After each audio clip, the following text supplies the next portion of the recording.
Pengobatan alternatif Ida Dayak kini disorot Perhimpunan Dokter Spesialis Ortopedi dan Traumatologi Indonesia.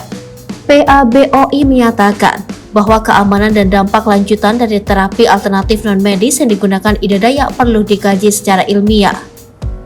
Saya sampaikan, ilmu terus berkembang, tidak ada satupun ilmu yang bisa mengklaim ilmunya yang paling bagus. Selain itu, penyakit juga selalu ada penyakit baru, kata Ketua Dewan Pakar PABOI periode 2022 sampai 2025 Ferdiansyah dalam talk show tanggapan pengobatan ortopedi non-medis yang diikuti secara daring di Jakarta.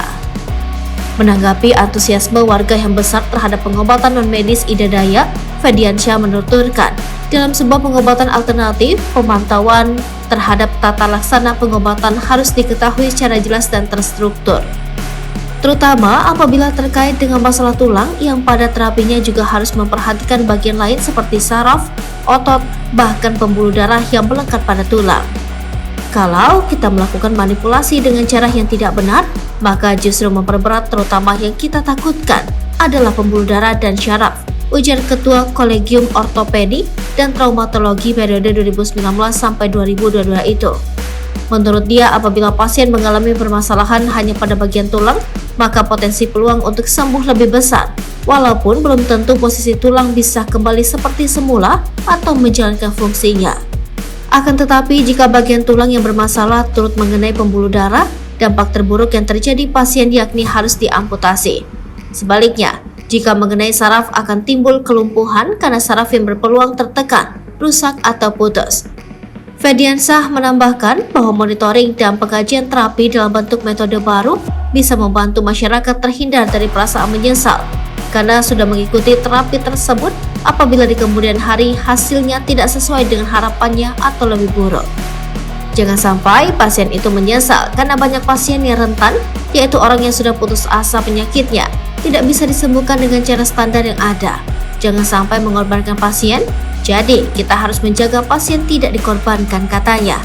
Selain mempelajari ilmu baru atau menemukan dampak dari pengobatan, pengkajian menurut dia juga bisa membantu menemukan efikasi atau manfaat pengobatan secara efektif beserta kualitasnya untuk dipertimbangkan dalam dunia kedokteran sebagai bentuk pengobatan baru.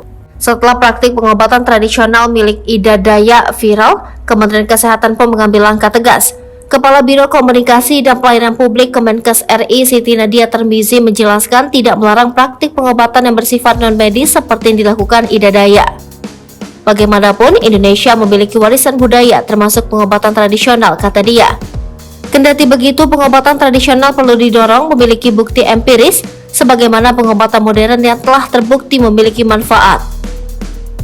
Pengobatan tradisional memang masih perlu diteliti dan didukung secara empiris seperti pengobatan modern, jelas Nadia. Disampaikan Nadia, peraturan Kementerian Kesehatan menyebut bahwa tenaga penyehat tradisional dibagi berdasarkan modalitas, yaitu keterampilan, ramuan, dan campuran. Berdasarkan hal itu, pihaknya melakukan pembinaan agar masyarakat tidak dirugikan. Kalau seseorang dengan penyakit kanker, jangan sampai terlambat karena berobat tradisional, padahal sudah ada metode yang memang bisa menyembuhkan 100% kalau dilakukan pengobatan pada stadium dini, terang Siti Nadia. Kedepan, Kemenkes akan melakukan pembinaan terhadap pengobatan tradisional ataupun tenaga penyehat tradisional, termasuk bahwa Hatra memiliki STPT atau surat terdaftar penyehat tradisional.